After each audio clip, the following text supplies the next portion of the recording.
अहम खबर आपको दें, इलेक्शन कमीशन में बानी पीटीआई के खिलाफ तौहीन इलेक्शन कमीशन और इलेक्शन कमिश्नर केस की समाअत हुई। इलेक्शन कमीशन ने आइंदा समाअत पर बानी पीटीआई की वीडियो लिंक से हाजिरी यकीनी बनाने की हिदायत कर दी है।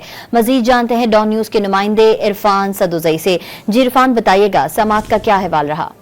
जी, बानी पीटीआई के खिलाफ तौहीन इलेक्शन कमीशन केस की जो समाअत है वो मेंबर निसार दुरानी की सरबराही में 4 रुकनी बेंच ने की और आज फैसल चौधरी पेश हुए और उनसे मेंबर जो सिंध है कमीशन के, उन्होंने सवाल किया कि क्या हुकाम ने तहरीरी जवाब दिया है कि बानी पीटीआई की वीडियो लिंक से हाजिरी का बंदोबस्त हो जाएगा, जिसपे फैसल चौधरी ने कहा कि क्या किसी और केस में गिरफ्तारी डाल दी गई है। उन्होंने साथ ये भी कहा कि सुनने में यह है कि बानी पीटीआई की तो कल जमानत हो गई थी।